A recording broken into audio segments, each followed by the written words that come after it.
Hello, my name is Patrick Suruji. And mine is Zachary Richards. Breaking news. Is GOP candidate Donald Trump actually double agent planted by the Democratic Party to subvert the Republican Party in an attempt to divert more voters towards Hillary Clinton? This notion has developed from the unexpectedly popular ludicrousy of Trump's run, namely the hate-mongering, the mockable mockery following his entry into the presidential race until now, and the rather convenient timing of his entrance into the race, when there were more than a dozen candidates still contending in his rapid ascension to the top of the Republican food chain in debates and insults. The logical assumption would be that no presidential candidates could seriously enter the race and stay in the race so idiotically, as the majority of voters would be driven away. Few believe the act Trump was supposedly putting up, which this is exactly what got people thinking. No one, even Trump, could possibly expect to win on riding on such unpopular opinions and comments. So what could possibly be his reason, people asked. Current polls show Hillary is only having a 41% approval rate, with 55% of people disapproving of her. This is comparable to Ted Cruz's 57% unfavorability, with only 36% polling him favorably.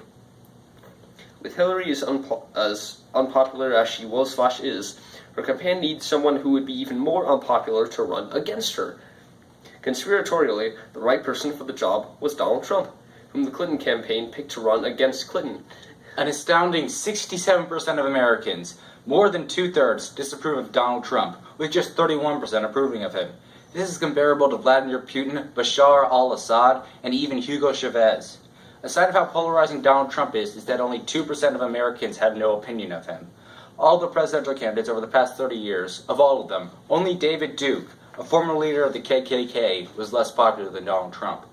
Hillary and her campaign created a set of policies for Donald Trump to be in support of, to make him as unpopular as possible, as with the general public, but to make a minority of Republicans, and the white nationalists, go crazy for him. You didn't have to say they were Republican twice.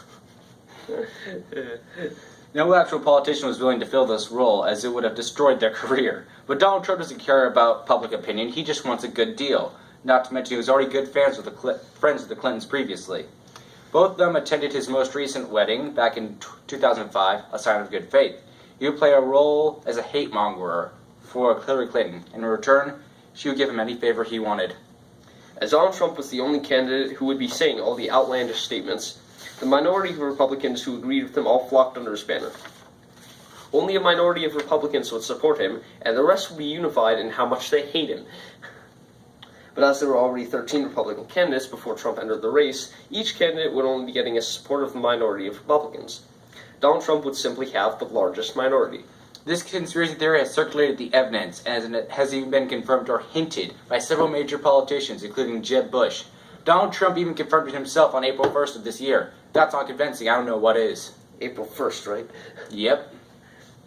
That's all we have for this edition. Stay conspiring, conspirators, and remember, jet fuel can't melt steel beams. Goodbye.